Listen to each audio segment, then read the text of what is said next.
ಕಾರ್ಯಕರಣ ಕರ್ತೃತ್ವ ಅದರ ಶ್ಲೋಕ 20 ಅದರಲ್ಲಿ 811 ಭಾಷ್ಯ ಭಾಗ. ಪ್ರಕೃತಿ ಪುರುಷರು ಹೇಗೆ ಸಂಸಾರಕ್ಕೆ ಕಾರಣ ಅಂತ ಆ ವಿಷಯ. ಕಥಂ ಪುನಃ ಅನೇನ ಆ ಭಾಷ್ಯ ಭಾಗ ಶುರು ಆಗಬೇಕು. 811 ಭಾಷ್ಯ ಭಾಗ. ಹೇಳ್ಕೊಳ್ಳಿ. ಕಥಂ ಅರ್ಧ ಗಂಟೆ ಆಮೇಲೆ ಹೋಗ್ಬೇಕು ನಾನು. ಆಯ್ತು, ಎಷ್ಟು ಸಾಧ್ಯವೋ ಅಷ್ಟು ಪುಣ್ಯ ಅವರಿಗೆ. ನೀವು ಹೋದ್ರೆ ಪುಣ್ಯ ಮುಗೀತು ಅಷ್ಟೇ, ಏನ್ ಮಾಡಕ್ಕಾಗತ್ತೆ. ಮುಂದಕ್ಕೆ ನಾವು ನಮ್ಗೆ ಕೇಳಲೇಬೇಕು ಅವರು. ಆಗ್ಲಿ. ಕಥಂ ಪುನಃ ಅನೇನ ಕಾರ್ಯಕರಣ ಕರ್ತೃತ್ವ ಹೇಳಿಸ್ಬೇಕಾ? ಹೌದು. ಕಥಂ ಪುನಃ ಅನೇನ ಕಾರ್ಯಕರಣ ಕರ್ತೃತ್ವೇನ ಸುಖ ದುಃಖ ಭೋಕ್ತೃತ್ವೇನ ಚ ಪ್ರಕೃತಿ ಪುರುಷಯೋಃ ಸಂಸಾರ ಕಾರಣತ್ವಂ ಉಚ್ಯತೆ ಇತಿ ತತ್ರ ಉಚ್ಯತೆ. ಈಗ ಪೂರ್ವ ಪಕ್ಷಿ ಏತಾವತ ಅರ್ಥೋ ವಕ್ತವ್ಯ ಕಿಲ. ಈಗ ಪೂರ್ವ ಪಕ್ಷಿ ಏನ್ ಕೇಳ್ತಾನೆ ಅಂದ್ರೆ, ಕಾರ್ಯಕರಣ ಕರ್ತೃತ್ವ ಅಂದ್ರೆ ಕಾರ್ಯಕರಣ ಅಂದ್ರೆ ದೇಹೇಂದ್ರಿಯ ಸಂಘಾತ, ಅವುಗಳನ್ನ ರಚನೆ ಮಾಡೋದು ಕರ್ತೃತ್ವ ಅಂದ್ರೆ ಉಂಟು ಮಾಡೋದು, ದೇಹೇಂದ್ರಿಯಗಳನ್ನು ಉಂಟು ಮಾಡೋದು, ಸುಖ ದುಃಖಗಳನ್ನು ಅನುಭವಿಸೋದು. ಇದು ಎರಡೂ ಕೂಡ ಪ್ರಕೃತಿ ಪುರುಷರೇ ಸಂಸಾರ ಕಾರಣ. ಇವೆರಡನ್ನು ಮಾಡೋದ್ರಿಂದ, ದೇಹೇಂದ್ರಿಯಗಳನ್ನ ರಚನೆ ಮಾಡೋದ್ರಿಂದ, ಸುಖ ದುಃಖಗಳನ್ನು ಅನುಭವಿಸುವಂತೆ ಮಾಡೋದ್ರಿಂದ ಪ್ರಕೃತಿ ಪುರುಷರು ಸಂಸಾರಕ್ಕೆ ಕಾರಣರು. ಹೇಗೆ ಅನ್ನೋದನ್ನ ಕೇಳ್ತಾ ಇದ್ದಾನೆ. ಹೇಗೆ ಅನ್ನೋ ಶಬ್ದ ಇಲ್ಲಿ ಪೂರ್ವ ಪಕ್ಷಿಯಲ್ಲಿ ಸ್ವಲ್ಪ ಅಭ್ಯುಪಗಮ ಇದೆ. ಸಂಸಾರ ಅನ್ನೋದಿದೆ, ಅದಕ್ಕೆ ಯಾವುದೋ ಒಂದು ಕಾರಣ ಇರಬೇಕು. ಆ ಕಾರಣ ಯಾವುದು ಒಂದು ಪ್ರಶ್ನೆ ಹೊರತು ಇಲ್ಲಿ ಸಂಸಾರವೇ ಇಲ್ಲ, ಭೋಕ್ತೃತ್ವವೇ ಇಲ್ಲ, ಕರ್ತೃತ್ವವೇ ಇಲ್ಲ ಅಂದ್ರೆ ಈ ಪ್ರಶ್ನೆ ಬರೋದೇ ಇಲ್ಲ. ಆದ್ರಿಂದ ಕೇವಲ ಚೈತನ್ಯವನ್ನು ಇಟ್ಕೊಂಡು ಹೇಳೋಕ್ ಬರೋದಿಲ್ಲ. ಈ ಪ್ರಕೃತಿ ಪುರುಷರು ಅಂದ್ರೆ ಇಲ್ಲಿ ಒಂದು ರೀತಿಯಾಗಿ ಮುಂದೆ ಹೇಳೋ ಹಾಗೆ, ಯಾವತ್ತಿನ ಸಂಜಾಯತೆ ಕಿಂಚಿತ್ ಸತ್ವಂ ಸ್ಥಾವರ ಜಂಗಮಂ ಕ್ಷೇತ್ರಜ್ಞ ಸಂಯೋಗ ಅಂತ ಹೇಳಿದ್ವಲ್ಲ, ಅದೇ ಪ್ರಕೃತಿ ಪುರುಷ ಸಂಯೋಗ ಅಂತ. ಪ್ರಕೃತಿ ಪುರುಷ ಸಂಯೋಗ ಅಂದ್ರೆ ಅಧ್ಯಾಸವೇ. ಆ ಪ್ರಕೃತಿ ಪುರುಷರು ತಪ್ಪಾಗಿ ತಿಳಿದಾಗ ಅವನಿಗೆ ದೇಹೇಂದ್ರಿಯಗಳಲ್ಲಿ ತಾನೆಂಬ ಅಭಿಮಾನದಿಂದ ಕರ್ತೃತ್ವವೂ, ಅದೇ ದೇಹೇಂದ್ರಿಯಗಳ ಮೂಲಕವಾಗಿ ಸುಖ ಭೋಕ್ತೃತ್ವಗಳ ಭೋಕ್ತೃತ್ವವೂ ಬರುತ್ತದೆ. ಕೇವಲ ಪ್ರಕೃತಿಗೂ ಇಲ್ಲ, ಕೇವಲ ಪುರುಷನಿಗೂ ಇಲ್ಲ, ಅದು ಸಿದ್ಧಾಂತ. ಆದ್ರೆ ಇಲ್ಲಿ ಹೇಗೆ ಅಂತ ಕೇಳುವವನು ಕರ್ತೃತ್ವವಿದೆ ಭೋಕ್ತೃತ್ವವಿದೆ ಅಂತ ಇಟ್ಕೊಂಡು ಹೇಗಾಗತ್ತೆ ಇದೆರಡು ಅನ್ನೋದನ್ನು ಈ ವಿಷಯದಲ್ಲಿ ಹೇಳ್ತೀವಿ ಅಂದ್ರು. ಅದಕ್ಕೆ ಇಲ್ಲಿ ಅತ್ರೋಚ್ಯತೆ ಅಂತ ಹೇಳಿದ್ರೆ ಹೊರತು ತನ್ನ ಅಂತ ಹೇಳಲಿಲ್ಲ. ಪ್ರಕೃತಿ ಪುರುಷರು ಕಾರಣರವೇ ಅಲ್ಲ ಅಂತ ಹೇಳಲಿಲ್ಲ. ಇಲ್ಲೊಂದು ಸ್ವಲ್ಪ ವಿಷಯ ಇದೆ ವಿಚಾರ ಮಾಡೋದು ಅಂತ. ಯಾಕೆಂದ್ರೆ ಪೂರ್ವ ಪಕ್ಷಿ ಕೇಳುವಾಗ ಸ್ವಲ್ಪ ಕೆಳಮಟ್ಟಕ್ಕೆ ಬಂದು ಸುಖ ದುಃಖಗಳನ್ನು ಅನುಭವಿಸೋದು ನಿಜ, ದೇಹೇಂದ್ರಿಯಗಳಿಂದ ಕರ್ತೃತ್ವ ಇರೋದು ನಿಜ ಅಂತ ಇಟ್ಕೊಂಡು ಅದನ್ನು ಪ್ರಶ್ನೆ ಮಾಡ್ತಾ ಇದ್ದಾನೆ. ಈಗ ಅದಕ್ಕೆ ಶಂಕರಾಚಾರ್ಯರು ಉತ್ತರ ಹೇಳ್ತಾ ಇದ್ದಾರೆ. ಕಾರ್ಯಕರಣ ಸುಖ ದುಃಖ ರೂಪೇಣ ಹೇತು ಫಲಾತ್ಮನ ಪ್ರಕೃತೆ ಪರಿಣಾಮಾಭಾವೇ ಪುರುಷಸ್ಯ ಚ ಚೇತನಸ್ಯ ಅಸತಿ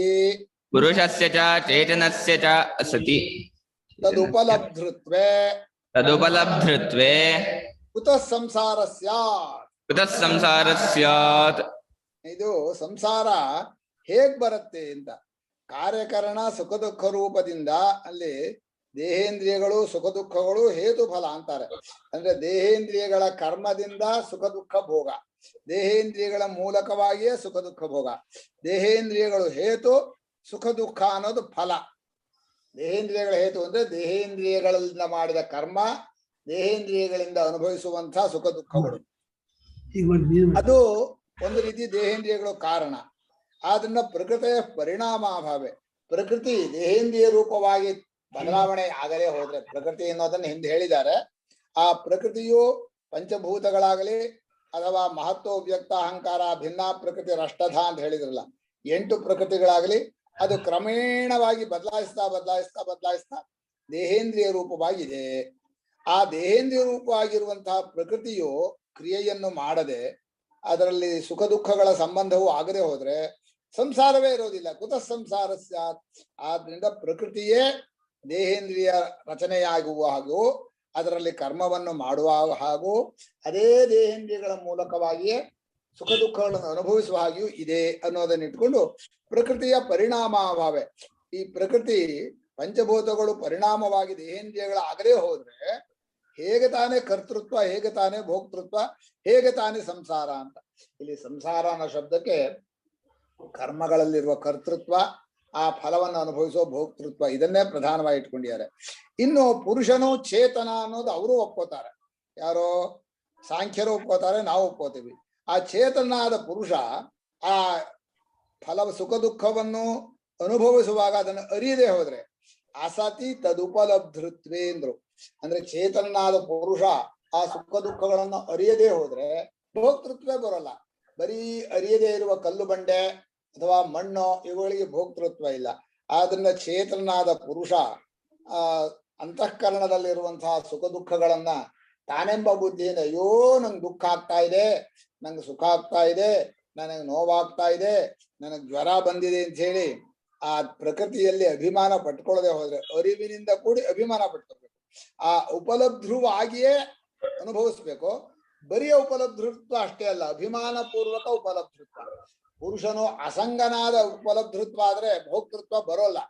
ಆದ್ರಿಂದ ಆ ಅರಿಯುವಾಗಲೂ ಆ ಸುಖ ದುಃಖಗಳಲ್ಲಿ ತಾದಾತ್ಮ್ಯತೆಯಿಂದ ನನಗೇ ಸುಖ ದುಃಖ, ನೋವು ತಲೆಯಲ್ಲಿ ಕಾಣಿಸತ್ತೆ, ಆ ತಲೆಯ ನೋವನ್ನು ಪುರುಷ ಅರಿತಾ ಇದ್ದಾನೆ, ಆದ್ರೆ ನೋವು ನನಗೇ ಆಗಿದೆ ಅಂತ ಹೇಳ್ತಾನೆ.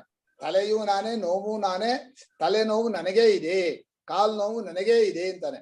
ಅರಿತಾ ಇರೋನು ಯಾವುದನ್ನು ಅರಿತಾನೋ ಅದರಲ್ಲಿ ತಾದಾತ್ಮ್ಯತೆ ಹೊಂದಿ ತಪ್ಪಾಗಿ ತಿಳ್ಕೊಂಡು ನನಗೇ ಆಗ್ತಾ ಇದೆ ಅಂತ ಹೇಳ್ತಾನೆ. ಹೊಟ್ಟೆ ನೋವಾಗ್ಲಿ, ಕಾಲ್ ನೋವಾಗ್ಲಿ, ಏನೇ ಆಗ್ಲಿ ಪುರುಷ ಉಪಲಬ್ಧರು. ಅಲ್ಲಿ ಅರಿಯುವವನಿಲ್ಲದೆ ಹೋದ್ರೆ ಭೋಕ್ತೃತ್ವವೇ ಇಲ್ಲ. ಅರಿಯುವವನು ಬೇರೆಯಾಗಿ ಅರಿತರೂ ಭೋಕ್ತೃತ್ವ ಇಲ್ಲ. ಅರಿಯುವವನು ಆ ಸುಖ ದುಃಖಗಳನ್ನು ಅರಿಯುವಾಗ ತಾದಾತ್ಮ್ಯತೆಯಿಂದ ಅದೇ ತನಗಾಗ್ತಾ ಇದೆ ಅಂತ ಅರಿತು ಭೋಕ್ತೃತ್ವ ಬಂತು. ಆದ್ರಿಂದ ಅಲ್ಲಿ ಉಪಲಬ್ಧೃತ್ವೇ ಅಸತಿ ಇದ್ರು. ಅರಿಯುವವನು ಇಲ್ಲದೆ ಹೋದ್ರೆ ಅಂದ್ರೆ ಅರಿಯುವವನು ತಪ್ಪಾಗಿ ತಾನೇ ಅದು ಅಂತ ಅರಿಯದೆ ಹೋದ್ರೆ ಕುತಃ ಸಂಸಾರ ಸ್ಯಾತ್, ಸಂಸಾರ ಹೇಗೆ ಬರುತ್ತೆ ಅಂತ. ಇದೆಲ್ಲ ಅನುಭವ ವಿವೇಕಗಳ ಪ್ರಶ್ನೆ. ಅನುಭವ ಯಾರಿಗಿದೆಯೋ, ಯಾರು ಒಳ್ಳೆ ವಿವೇಕಿಗಳೋ ಅವರು ಈ ಸಂಸಾರದ ವಿವರಣೆಯನ್ನ ಚೆನ್ನಾಗಿ ಅರ್ಥ ಮಾಡ್ಕೋತಾರೆ. ದೇಹೇಂದ್ರಿಯ ರೂಪವಾಗಿಯೂ ಪಂಚಭೂತಗಳು ಪ್ರಕೃತಿಯಾಗಿದೆ. ಅದರಿಂದ ಮಾಡಿದ ಕರ್ಮಗಳು, ಆ ಫಲ ಎಲ್ಲ ದೇಹೇಂದ್ರಿಯಗಳಲ್ಲೇ ಇದೆ. ಅದನ್ನು ಪುರುಷ ಒಳಗಿದ್ದುಕೊಂಡು ಅರಿತಾ ಇದ್ದಾನೆ. ಅರಿದೇ ಹೋದ್ರೂ ಭೋಕ್ತೃತ್ವ ಇಲ್ಲ. ವಿವಿಕ್ತವನಾಗಿ ಬೇರೆ ಅಂತೆ ಸಾಕ್ಷಿಯಾಗಿ ಅರಿದ್ರೂ ಭೋಕ್ತೃತ್ವ ಇಲ್ಲ. ತಾದಾತ್ಮ್ಯತೆಯಿಂದ ಅರಿದ್ರೆ ಮಾತ್ರ ತಪ್ಪಾಗಿ ತಿಳ್ಕೊಂಡು ಅದು ತನಗೆ ಅಂತ ಆವಾಗ ಭೋಕ್ತೃತ್ವ ಬರುತ್ತೆ. ಆದ್ರಿಂದ ಕಾರ್ಯಕರಣ ರೂಪದಿಂದ ಬರ್ತಾನೆ ಅಂತ ಹೇಳಿದ್ರು. ಈಗ ಈ ಪುರುಷ ಪ್ರಕೃತಿಗಳ ಸಂಬಂಧವನ್ನು ಮುಂದೆ ಹೇಳ್ತಾರೆ. ಆಯ್ತು, ಅದು ಯಾವತ್ ಸಂಜೆ ಆಯ್ತು? ಇಲ್ಲ, ಆಗಿಲ್ಲ. ಯದಾ ಪುನಃ 26 ಶ್ಲೋಕ. ಯದಾ ಪುನಃ ಕಾರ್ಯಕರಣ ಸುಖ ದುಃಖ ರೂಪೇಣ ಹೇತುಫಲಾತ್ಮನ ಪರಿಣತಯಾ ಪ್ರಗತ್ಯ ಹೋಗ್ಯಯ ಪುರುಷಸ್ಯ ತದ್ವಿಪರೀತಸ್ಯ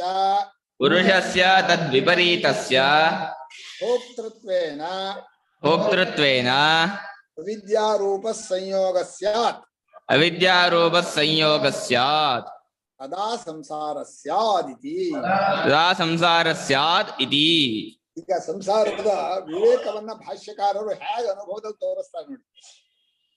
ಈಗ ದೇಹೇಂದ್ರಿಯ ಕಾರ್ಯಕರಣ ಅಂದ್ರೆ ದೇಹೇಂದ್ರಿಯಗಳು, ದೇಹೇಂದ್ರಿಯ ರೂಪವಾಗಿಯೂ ಅಂತಃಕರಣದಲ್ಲಿ ಸುಖ ದುಃಖ ರೂಪವಾಗಿಯೂ ಒಂದಕ್ಕೊಂದಕ್ಕೆ ಕಾರ್ಯಕಾರಣ ಭಾವ. ಅಂದ್ರೆ ದೇಹೇಂದ್ರಿಯಗಳಿದ್ರೆ ಸುಖ ದುಃಖ, ಸುಖ ದುಃಖಗಳಾಗಬೇಕಾದ್ರೆ ದೇಹೇಂದ್ರಿಯಗಳ ಕರ್ಮ.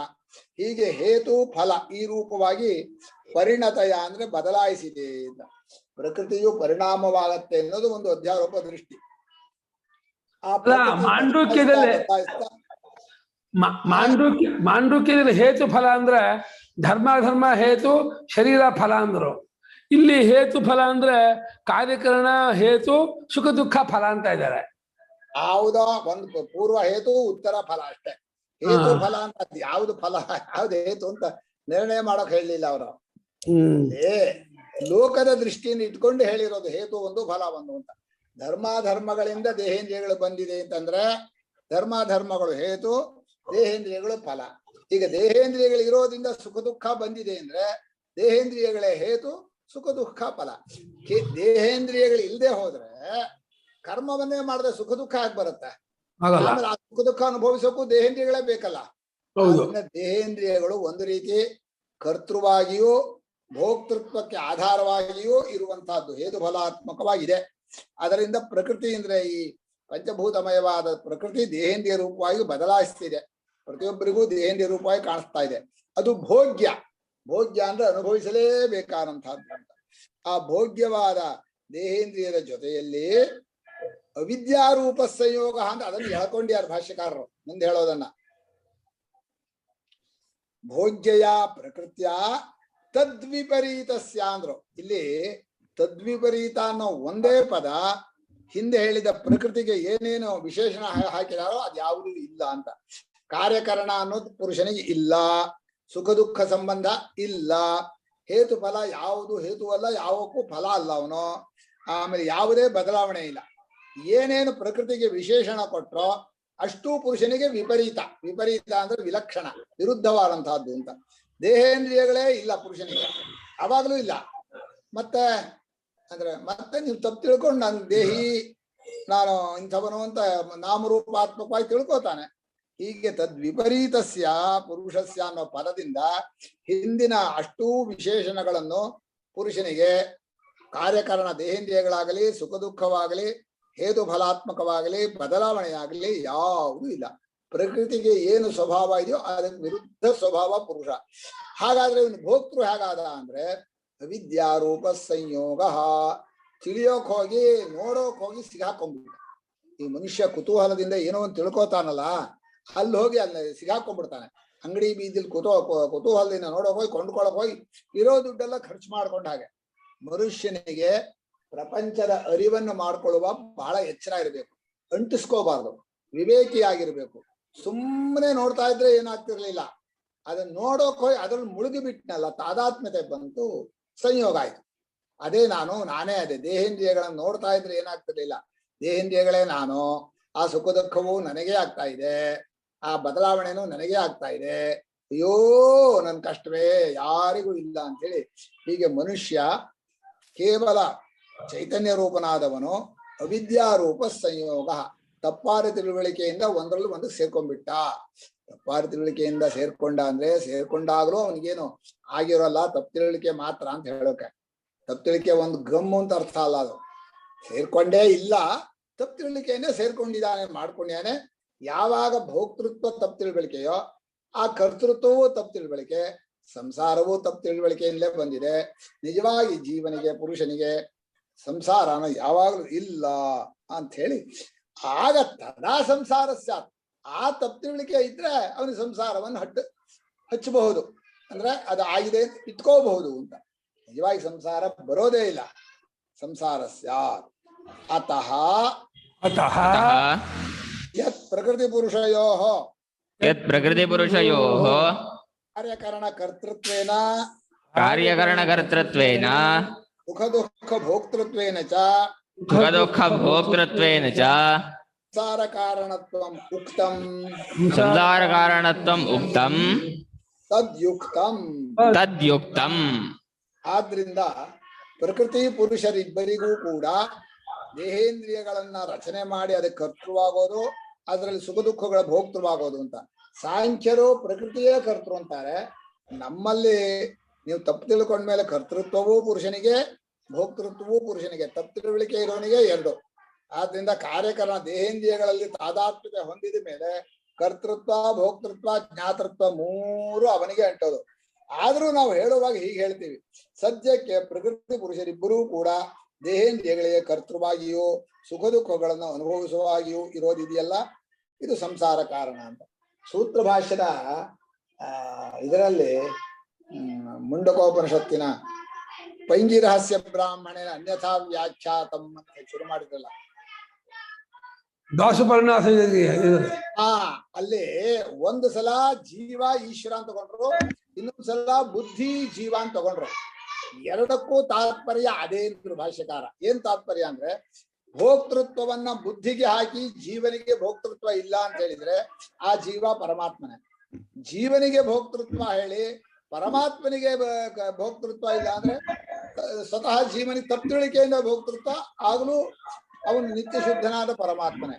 ಒಂದು ಕಡೆಯಲ್ಲಿ ಜೀವ ಪರಮಾತ್ಮರು ಅಂತ ಹೇಳಿದ ಅರ್ಥವು, ಇನ್ನೊಂದು ಕಡೆಯಲ್ಲಿ ಸತ್ವ ಕ್ಷೇತ್ರ ಜ್ಞಾತ, ಸತ್ವ ಅಂದ್ರೆ ಬುದ್ಧಿ, ಕ್ಷೇತ್ರ ಜ್ಞಾತ ಜೀವ ಅಂತ ಹೇಳಿ ಎರಡೂ ಅರ್ಥ ಒಂದೇ, ಅಲ್ಲಿ ಏನು ವ್ಯತ್ಯಾಸ ಇಲ್ಲ. ಅಂದ್ರೆ ಭೋಕ್ತೃತ್ವವನ್ನು ಅದೊಂದು ಇದಂ ಹಿ ಕರ್ತೃತ್ವಂ ಭೋಕ್ತೃತ್ವಂ ನ ಕೇವಲಸ್ಯ ಜೀವಸ್ಯ ನಾಪಿ ಕೇವಲಾಯಾಹ ಬುದ್ಧಿ ಏನು ಬರ್ದಿದ್ದಾರೆ. ಅಂದ್ರೆ ಬರಿಯ ಬುದ್ಧಿಗೂ ಕರ್ತೃತ್ವ ಭೋಕ್ತೃತ್ವ ಇಲ್ಲ, ಬರಿಯ ಜೀವನಲ್ಲೂ ಇಲ್ಲ. ಅಂದ್ರೆ ಭಾಷ್ಯಕಾರರ ಪ್ರಕಾರ ಕರ್ತೃತ್ವ ಭೋಕ್ತೃತ್ವಗಳು ಯಾರಿಗೆ ಅಂತ ಕೇಳೋನು ಇದೇ ಅಂತ ಇಟ್ಕೊಂಡಿರ್ತಾನೆ ಅನ್ನೋದನ್ನ ಒಪ್ಕೊಂಡು, ಪ್ರಶ್ನೆ ಮಾಡುವವನಲ್ಲಿ ಸ್ವಲ್ಪ ದೌರ್ಬಲ್ಯ ಇರತ್ತೆ. ಸಂಸಾರ ಯಾರಿಗೆ ಅಂತ ಕೇಳಿದಾಗ ಸಂಸಾರ ಇದೆ, ಅದ್ ಯಾರೋ ಒಬ್ಬ ಅನುಭವಿಸ್ತಾ ಇದ್ದಾನೆ ಅಂತ ಇಟ್ಕೊಂಡೇ ಪ್ರಶ್ನೆ.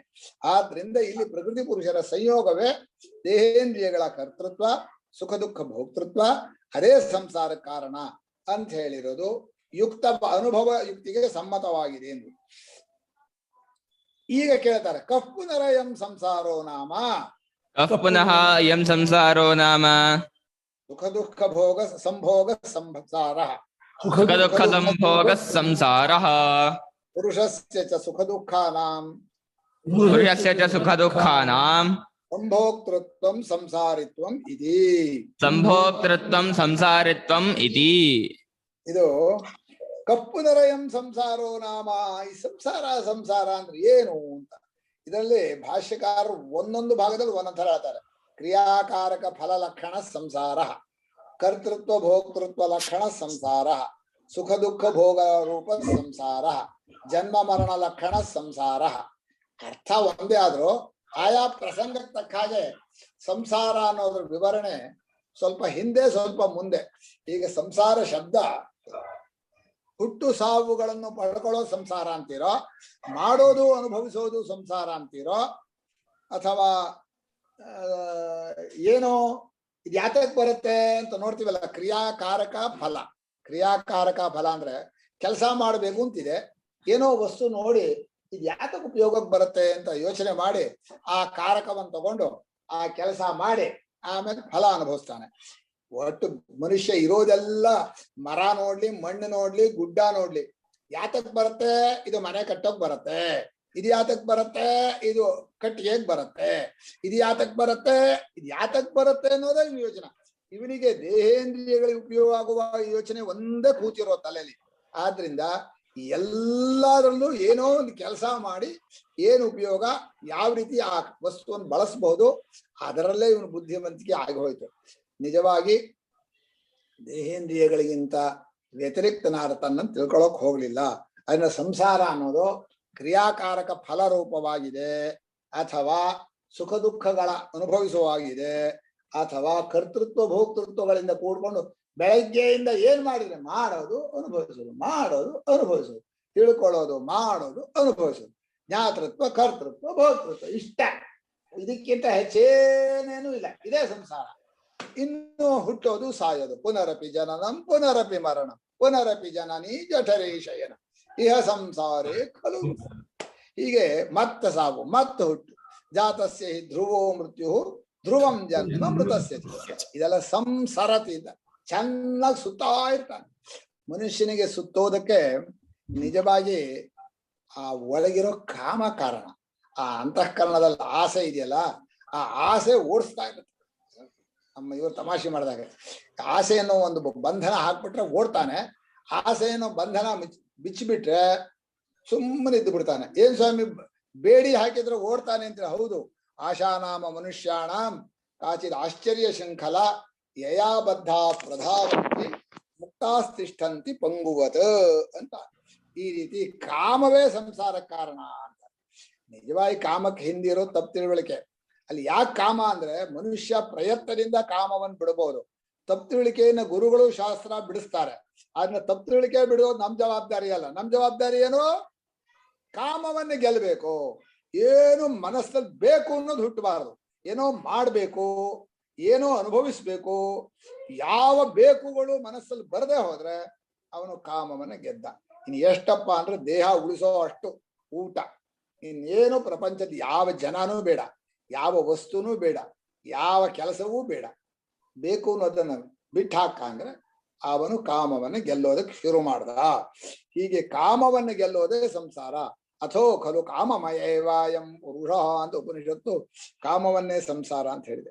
ಹೀಗೆ ಪುರುಷನು ಸುಖ ದುಃಖಗಳನ್ನು ಅನುಭವಿಸುವಾಗ ಬರೀ ನೋಡ್ತಾ ಇದ್ರು ನನಗೆ ಆಗ್ತಾ ಇದೆ ಅಂತಾನೆ. ಇದು ಹೇಗೆಂದ್ರೆ ಫ್ಯಾನ್ ತಿರುಗ್ತಾ ಇದ್ರೆ ತಾನೇ ತಿರುಗ್ತಾ ಇದ್ದೀನಿ, ಹೊಳೆ ಹರಿತಾ ಇದ್ರೆ ನಾನೇ ಹರಿತೀನಿ. ಏನೋ ಆ ನೋಡುವ ದೃಶ್ಯದಲ್ಲಿ ತಾದಾತ್ಮ್ಯತೆಯಿಂದ ಮುಳುಗಿ ಅಯ್ಯೋಯ್ಯೋ ಟಿವಿ ನೋಡ್ತಾ ಅಯ್ಯೋಯ್ಯೋ ಅಯ್ಯೋಯ್ಯೋ ಅಂತ ಕೂಗ್ತಾರಲ್ಲ, ಆ ಟಿವಿನೇ ನೆರಳು. ಅಲ್ಲಿ ಯಾವುದೋ ಒಂದು ಕಾರ್ ಆಕ್ಸಿಡೆಂಟ್ ಆಗ್ತಾ ಇದೆ, ಅಯ್ಯೋಯ್ಯೋ ಅಯ್ಯೋಯ್ಯೋ ಅಂತ ಕೂಗ್ತಾನೆ. ಅಲ್ಲ, ನೀನ್ ನೋಡೋ ನಿನಗೇನಾಗಿದೆ?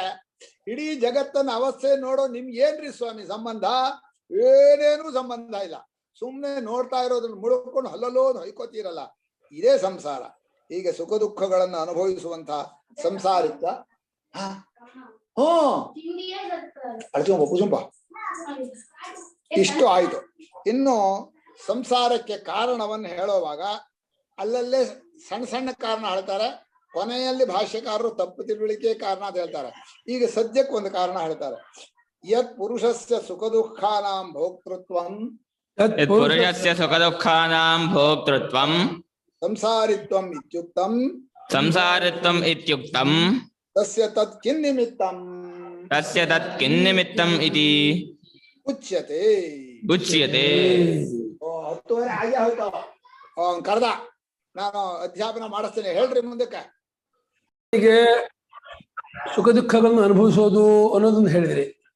ಪ್ರಕೃತಿಯು ಕಾರ್ಯಗಳ ರೂಪವಾಗಿ ಬದಲಾವಣೆ ಆಗೋದು ಹೇಳಿದ್ರಿ. ಹಾಲು ಮೊಸರಾಗುವಂತೆ ಪ್ರಕೃತಿ ದೇಹೇಂದ್ರಿಯ ರೂಪವಾಗಿ ಪ್ರಪಂಚ ರೂಪ ಬದಲಾವಣೆ ಆಗುತ್ತೆ. ಈ ಚೇತನಾದ ಜೀವ ಇದಲ್ಲ, ಆ ಸುಖ ದುಃಖಗಳನ್ನು ಅನುಭವಿಸೋದು ಅನ್ನೋದು ಮಾಡ್ತಾನೆ. ಇದರಿಂದ ಸಂಸಾರಿತ್ವ ನೀವು ಹೇಳಿದ್ರಿ. ಪುರುಷನಿಗೆ ಸುಖ ದುಃಖಗಳನ್ನು ಅನುಭವಿಸಿದ ಸಂಸಾರಿತ್ವ, ಪ್ರಕೃತಿಗೆ ದೇಹೇಂದ್ರಿಯ ರೂಪದಿಂದ ಪರಿಣಾಮ ಆಗೋದ್ರಿಂದ ಸಂಸಾರಿತ್ವ. ಇಲ್ಲ, ಪ್ರಕೃತಿ ಸಂಸಾರಿತ್ವ ಪುರುಷನಿಗೆ ಬದಲಾವಣೆ ಆಗೋದು ಪ್ರಕೃತಿ ದೇಹೇಂದ್ರಿಯ ರೂಪದಿಂದ. ಆ ದೇಹೇಂದ್ರಿಯ ರೂಪ ಬದಲಾವಣೆ ಆದ್ಮೇಲೆ ಅಲ್ಲುಂಟಾಗೋ ಸುಖ ದುಃಖಗಳನ್ನು ಅನುಭವಿಸ್ತಾನೆ. ಅದನ್ನ ಇವನಿಗೆ ಸಂಸಾರಿತ್ವ ಬರುತ್ತೆ. ಇನ್ನು ಅನುಭವಿಸೋದಕ್ಕೆ ದೇಹೇಂದ್ರಿಯ ಮನೋ ಬುದ್ಧಿ ರೂಪವಾಗಿ ಪರಿಣಾಮ ಆಗದೆ ಹೋದ್ರೆ ಅನುಭವಿಸೋಕ್ಕಾಗಲ್ಲ.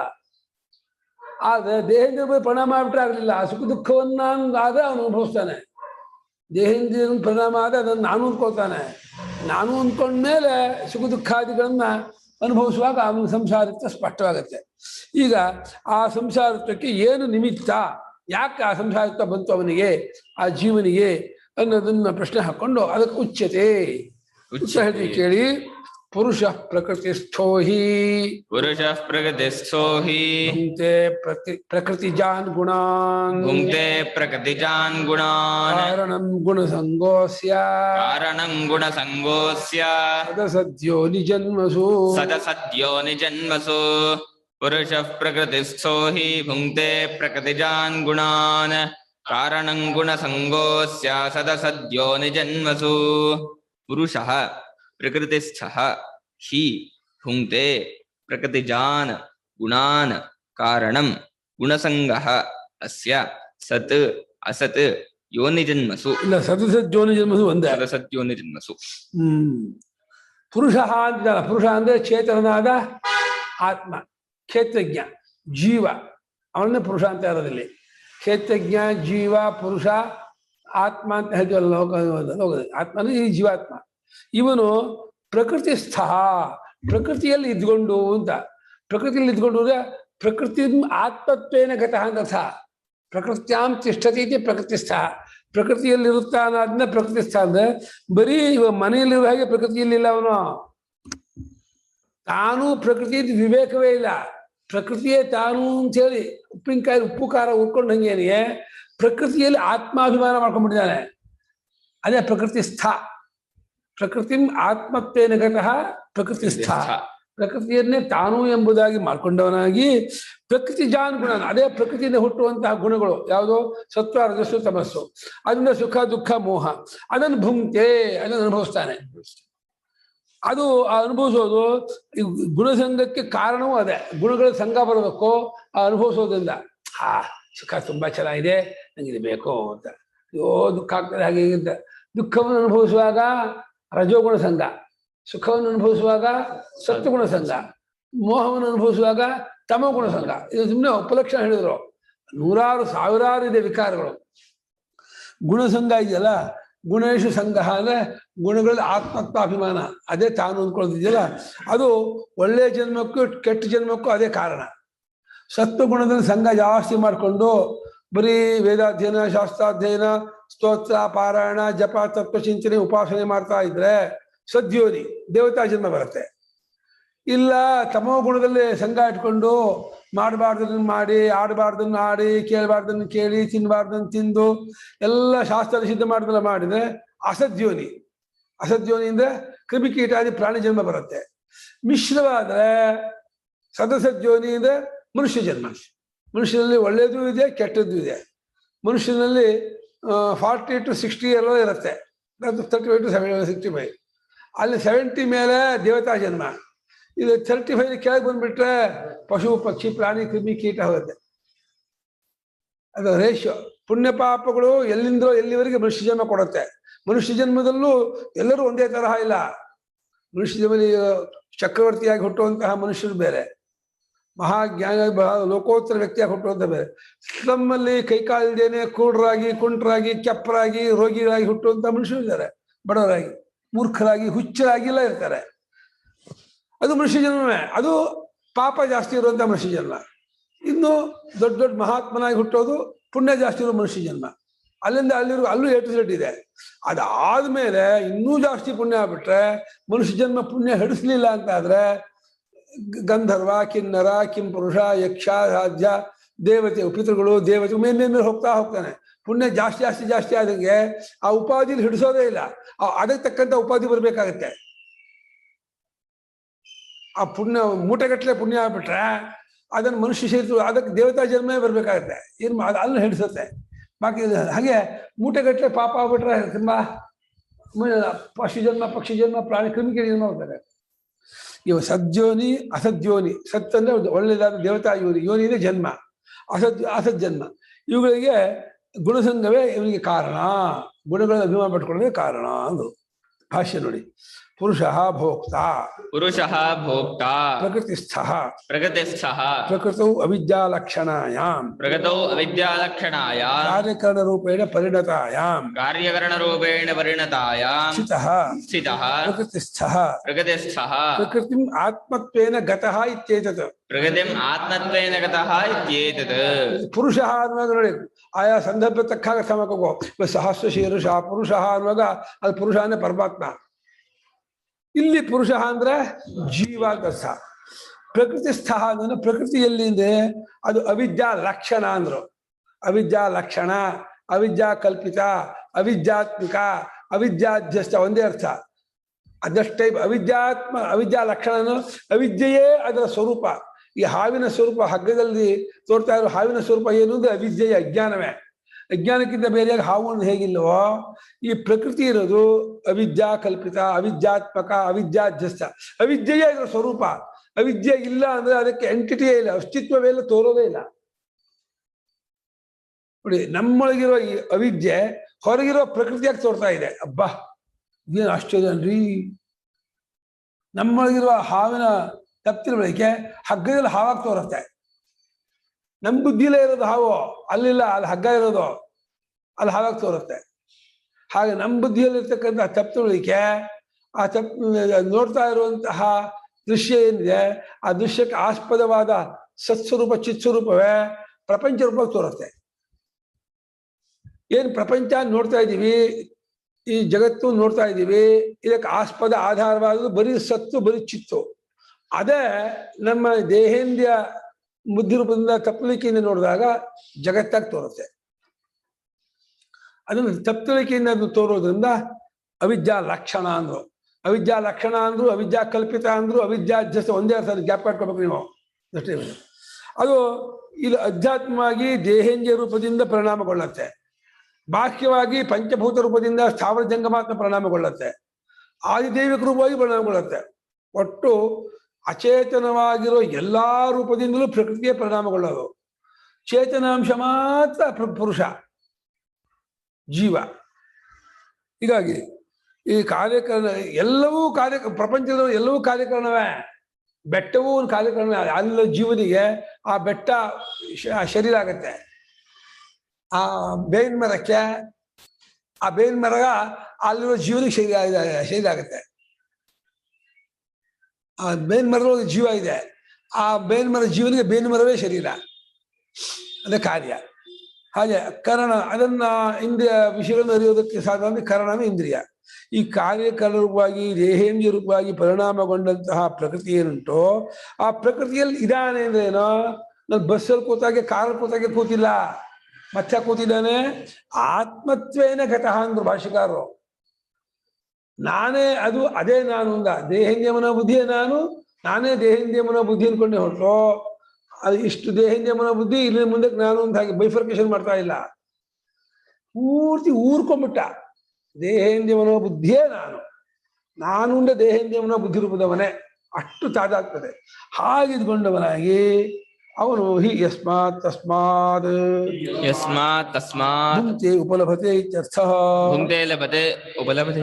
ಯಾವ ಕಾರಣದಿಂದ ಪೂರ್ತಿ ಊರ್ಕೊಂಡ್ಬಿಟ್ಟ, ಸೇರ್ಕೊಂಡ್ಬಿಟ್ಟ, ಆ ಕಾರಣದಿಂದಲೇ ಎಲ್ಲವನ್ನು ಅನುಭವಿಸ್ತಾ ಇದ್ದಾನೆ. ಅಯ್ಯೋ ಹಂಗಾಯ್ತು ಹಿಂಗಾಯ್ತು ಗುರು ಅಂತಾನೆ. ಕರೋನಾ ಬಂತು, ತಲೆನೋವು ಅಂತಾನೆ. ಇಲ್ಲ ನೆಂಟು ಬಂದು, ಇಷ್ಟರು ಬಂದು, ಒಳ್ಳೆ ಬಂತು, ಕಾರ್ ಬಂತು, ಮನೆ ಸಿಕ್ತು, ದುಡ್ಡು ಬಂತು, ಅದು ಬಂತು, ನೆಕ್ಲೆಸ್ ಬಂತು, ಇನ್ನೊಂದು ಬಂತು, ಸೀರೆ ಬಂತು, ಖುಷಿ ಪಡ್ತಾನೆ. ಇನ್ನೇ ಆಗ್ಬಾರ್ದಾಗ್ಬಿಟ್ರೆ ಅಯ್ಯೋ ಅಯ್ಯೋ ಕುಯ್ಯೋ ಮುರ್ರೋ ಅಂತ ಕುಚ್ಕೋತಾನೆ. ಆಗ್ಬಾರ್ದಾಗದೆ ಕುಯ್ಯೋ ಮುರ್ರೋ ಅಂತಾನೆ. ಆಗ್ಬೇಕಾಗಿದ್ದಾಗ ಚಕ್ಕಪಕ್ಕ ಕುಣಿತಾನೆ, ಹೆಂಗಾಯ್ತು ಅಂತ. ಎರಡೂ ಅವಿವೇಕವೇ. ಕುಯ್ಯೋ ಮುರ್ರೋ ಅಂತ ಕುಣಿಯೋದು ಅವಿವೇಕ, ಅಳೋದು ಸಂತೋಷ ಕುಣಿಯೋದು ಅವಿವೇಕ. ಹೀಗೆ ಈ ಅಭಿಮಾನ ಪಡ್ಕೊಂಡು ಎಲ್ಲವನ್ನು ಕಾಣ್ತಾ ಇದ್ದಾನೆ. ಪ್ರಕೃತಿಜಾನ್ ಪ್ರಕೃತಿತೋ ಜಾತಾನ್, ಪ್ರಕೃತಿಜಾನ್ ಪ್ರಕೃತಿತೋ ಜಾತಾನ್, ಸುಖ ದುಃಖ ಮೋಹಾಕಾರ ಅಭಿವ್ಯಕ್ತಾನ್ ಗುಣಾನ್, ಸುಖ ದುಃಖ ಮೋಹಾಕಾರ ಅಭಿವ್ಯಕ್ತಾನ್ ಗುಣಾನ್, ಸುಖಿ ದುಃಖಿ ಮೂಢ ಅಹಂ ಇತ್ಯೇವಂ, ಸುಖಿ ದುಃಖಿ ಮೂಢ ಅಹಂ ಇತ್ಯೇವಂ ಉಪಲಭತೆ ಅಂತ ಹಿಂದಕ್ಕೆ. ಅದು ಪ್ರಕೃತಿ ಜಾ, ಪ್ರಕೃತಿಭ್ಯೋ ಜಾತಾ ಪ್ರಕೃತಿ ಜಾಹ, ಪ್ರಕೃತಿಯಿಂದ ಹುಟ್ಟಿದ್ದು ಯಾವುದೋ ಈ ಸುಖ ದುಃಖ ಮೋಹಾಕಾರವಾಗಿ ತೋರ್ಕೊಂಡಂತಹ ಗುಣಗಳು. ಪ್ರಕೃತಿಯಲ್ಲಿ 3 ಗುಣ ಇದೆ, ಸತ್ವಗುಣ ರಜೋಗುಣ. ಆ 3 ಗುಣದಿಂದ ಸುಖ ದುಃಖ ಮೋಹಗಳು ಉಂಟಾಗತ್ತೆ. ಪ್ರಕೃತಿಯಿಂದಾನೇ ನಾವು ಮಾಯೆ, ಅವ್ಯಾಕೃತ ಪ್ರಕೃತಿ ಅಂತೇಳಿ ಅದನ್ನೇ ಪ್ರಧಾನ ಪ್ರಕೃತಿ ಅಂತಾರೆ. ಅದರಿಂದ ಹುಟ್ಟಿದ್ದಾದ ಸುಖ ದುಃಖ ಮೋಹದ ಆಕಾರ ಅಂದ್ರೆ ಆ ರೂಪವಾಗಿ ಸುಖ ರೂಪವಾಗಿ, ದುಃಖ ರೂಪವಾಗಿ, ಮೋಹ ರೂಪವಾಗಿ ತೋರ್ಕೊಂಡಂತಹ ಗುಣಗಳನ್ನ ಇವನು ಈ ಪುರುಷ ಏನ್ ಮಾಡ್ತಾನೆ, ಅವುಗಳಲ್ಲಿ ತಾದಾತ್ಮ್ಯತೆಯಾಗಿ ಸ್ವಾಮಿ ಆರಾಮಾಗಿದ್ದೀವಿ, ತುಂಬಾ ಚೆನ್ನಾಗಿದ್ದೀವಿ, ಹೇಗಿದ್ದೀರಾ ಫೋನ್ ಮಾಡಿ, ಅಯ್ಯೋ ಸೂಪರ್ ಆಗಿದ್ದೀನಿ, ತುಂಬಾ ಚೆನ್ನಾಗಿದ್ದೀನಿ ಹಾಗೆ ಹೇಗೆ ಅಂತ. ನಮ್ಮ ಸುದರ್ಶನ ಶಿಷ್ಯ, ಏನೋ ಸುದರ್ಶನ ಹೇಗಿದೆಯೋ ಗುರುಳೇ ನಿಮ್ಮ ಆಶೀರ್ವಾದ, ತುಂಬಾ ಚೆನ್ನಾಗಿದ್ದೀನಿ, ಆರಾಮಾಗಿದ್ದೀನಿ, ಆನಂದ ಆಗಿದ್ದೀನಿ, ಜೋಪಾನ ಅಭಿಮಾನ ಪಟ್ಕೋಬೇಡ, ಹೆಮ್ಮೆ ಪಟ್ಕೋಬೇಡ, ಹುಷಾರು ಅಂತ ಇರ್ತೀನಿ. ಯಾಕೆ ಅಯ್ಯಯ್ಯೋ ಅಲ್ಲ, ಸಂತೋಷವಾಗಿ ಹೆಮ್ಮೆ ಪಟ್ಕೊಂಡ್ರೆ ಅದು ಹಂಗೆ ಇರೋ ಚಕ್ರವತ್ ಪರಿವರ್ತಂತೆ ದುಃಖಾನಿಚ ಸುಖಾನಿಚ. ಜೀವನ ಅಂದ್ರೆ ಒಂದು ಚಕ್ರ ಇದೆ, ತಿರುಗ್ತಾ ಇರುತ್ತೆ. ಇದು ಸುಖ ಇದೀನಿ, ದುಃಖ ಬರದೆ. ಎರಡಕ್ಕೂ ನಿರ್ಲಿಪ್ತನಾಗಿರ್ಬೇಕು, ಅಂಟ್ಕೊಳ್ಳದೆ ಇರಬೇಕು, ಅಸಂಗನಾಗಿರ್ಬೇಕು. ಆ ರೀತಿ ನೀನು ಪ್ರೇಮ ಇದು ಸಂಸಾರ ಅನುಭವಿಸ್ಬೇಕು. ಗೊತ್ತಾಯ್ತನೋ, ಅಯ್ಯೋ ಗುರುಳೆ ಆನಂದ ಆಗಿದ್ದೀನಿ, ಆಯ್ತಪ್ಪ ಹಾಗೆ ಇರಪ್ಪ ಅಂತೀನಿ. ಇನ್ನೊಂದು ಕೇಳಕ್ಕೆ, ಸ್ವಾಮಿ ನಮಗೂ ಕೊರೋನಾ ಬಂತು ಗುರುಗಳೇ, ಫೋನ್ ಮಾಡ್ದ, ಆಯ್ತಾ ಬಂತ ದುಃಖ, ಏನ ದುಃಖಿ ಆದ. ಆಮೇಲೆ ಏನ್ ಹೇಳ್ತೀರ ಗುರುಳೆ, ಒಂದು ಗೊತ್ತಾಗಲ್ಲ ಕಣ್ರಿ ಅಂತ ಮೂಢನಾದೆ ಅಂತಾನೆ. ಕಷ್ಟ ಬಂದೆ ದುಃಖಿ ಅಂತಾನೆ, ಖುಷಿ ಆದ್ರೆ ಸುಖಿ ಅಂತಾನೆ, ಏನು ಒಂದು ಸರಿಯಲ್ಲ ಮೂಢ ಅಂದ್ಕೊಳ್ತಾನೆ.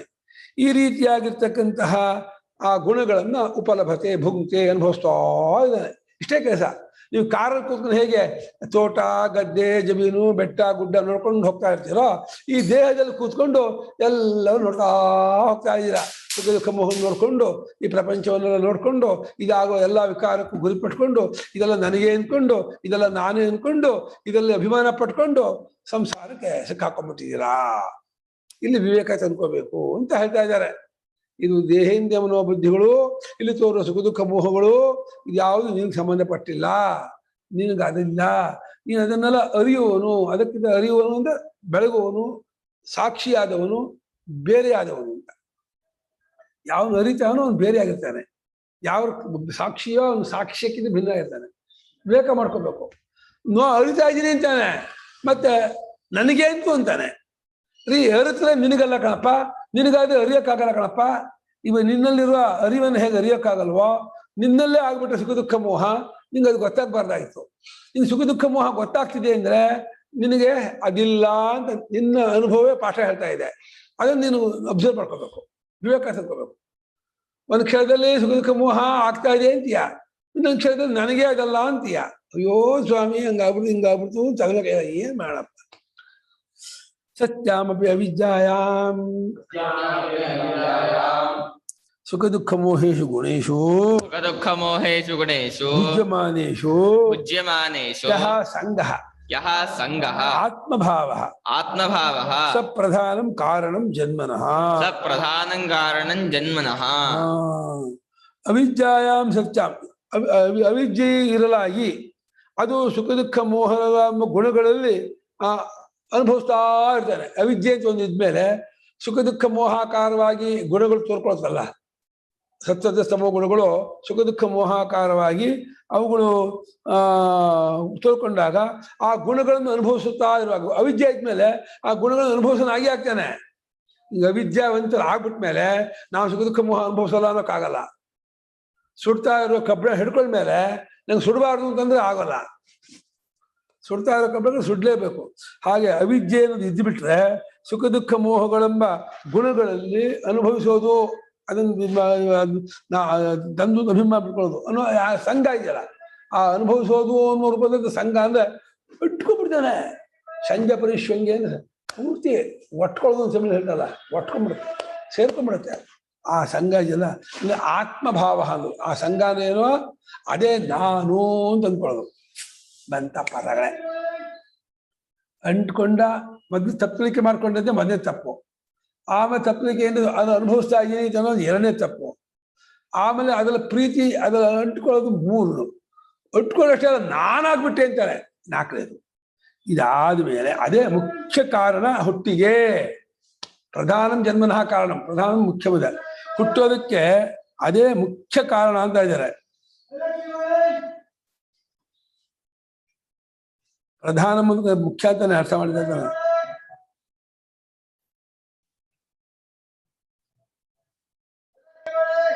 ಪ್ರಧಾನ ಮೂಲಕ ಏನು ಅರ್ಥ ಬಿಟ್ಟೇ ಇಲ್ಲ.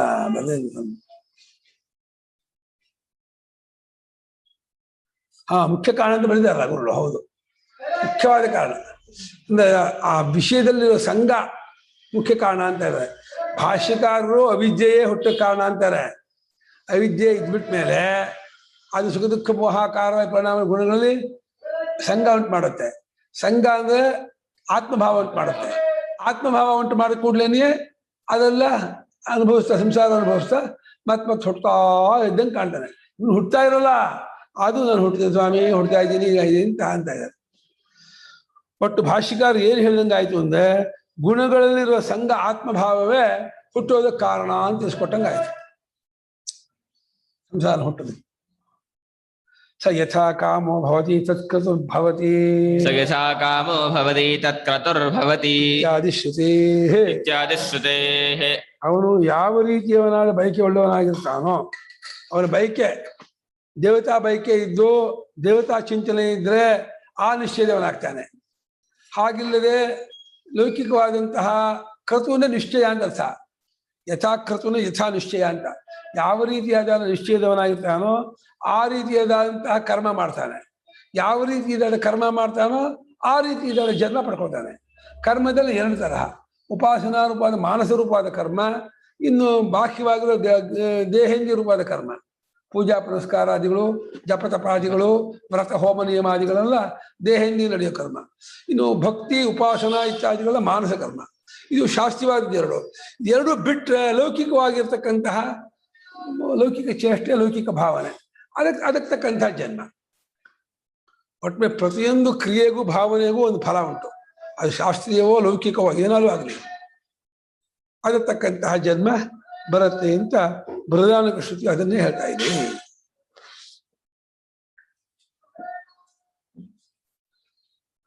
ತದೇತದಾಹ ಇದನ್ನೇ ಈ ಭಗವಂತ ಶ್ರುತಿ ಹೇಳ್ತಾ ಇದ್ದಾನೆ. ಕಾರಣಂ ಹೇತು ಗುಣಸಂಗಃ ಗುಣೇಶು ಸಂಗಃ ಅಸ್ಯ ಪುರುಷಸ್ಯ ಭೋಕ್ತುಃ ಸದಸದ್ಯೋನಿ ಜನ್ಮಸು ಈ ಪುರುಷನಿಗೆ ಭೋಕ್ತೃವಾದ ಅನುಭವಿಸುವನಾದ ಈ ಜೀವನಿಗೆ ಒಳ್ಳೆಯದು ಕೆಟ್ಟದ್ದು ಅನ್ನೋದೇ ಮುಂತಾದ ಜನ್ಮಗಳಲ್ಲಿ ಹುಟ್ಟುವುದಕ್ಕೆ ಆ ಗುಣಗಳಿರುವ ಸಂಘವೇ ಕಾರಣ ಅಂತ ಇದ್ದಾರೆ. ಗುಣಸಂಗ ಅದೇ ಕಾರಣ, ಹೇತು. ಕಾರಣ ಅನ್ನೋ ಒಂದೇ, ಹೇತು ಅನ್ನೋ ಒಂದೇ, ಬೀಜ ಅನ್ನೋ ಒಂದೇ, ಅದೇ ಇದು. ಹೇತುರ್ನ ಕಾರಣಂ ಬೀಜಂ ಅಂತ ಅಮರಕೋಶ. ಗುಣಸಂಗ ಇದೆಯಲ್ಲ ಅದೇ ಹೇತು. ಗುಣಗಳಿರ್ತಕ್ಕ ಸಂಘ ಅದೇ ಗುಣಗಳಿರ್ತಕ್ಕಂಥ ಅಭಿಮಾನ. ಅದು ಆ ಪುರುಷನಿಗೆ, ಆ ಭೋಕ್ತವಾದ ಪುರುಷನಿಗೆ, ಜೀವನಿಗೆ ಒಳ್ಳೆಯ ಜನ್ಮ, ಕೆಟ್ಟ ಜನ್ಮ, ಬೇರೆ ಬೇರೆ ತರಹ ಜನ್ಮಗಳು. ಎಷ್ಟು ಜನ್ಮ ಬಂದಿದೆಯೋ ಒಂದಿದ್ದು ಹೇಳೋದು ಯೋಚನೆ ಮಾಡಿದ್ರೆ ಈ ಸಂಸಾರಕ್ಕೆ ಆದಿಯೇ ಇಲ್ಲ ಅಂತ, ಕಾಲದಿಂದ ಆದಿಯೇ ಇಲ್ಲ ಅಂತ ಆದ್ಮೇಲೆ ನಮಗೆ ಯಾವ ಜನ್ಮ ಬಂದಿಲ್ಲ ಅಂತ ಹೇಳ ಹಾಗಲ್ಲ. ನಾವು ಹೇನಾಗಿ ಹುಟ್ಟಿರ್ಬೋದು, ಜಿರ್ಲಿಯಾಗಿ ಹುಟ್ಟಿರ್ಬೋದು, ಹಲ್ಲಿಯಾಗಿ ಹುಟ್ಟಿರ್ಬೋದು, ಹಾವಾಗಿರ್ಬೋದು, ಹಕ್ಕಿ ಆಗಿರ್ಬೋದು, ಇನ್ನೇನು ದೇವತೆಗಳು ಆಗಿರ್ಬೋದು.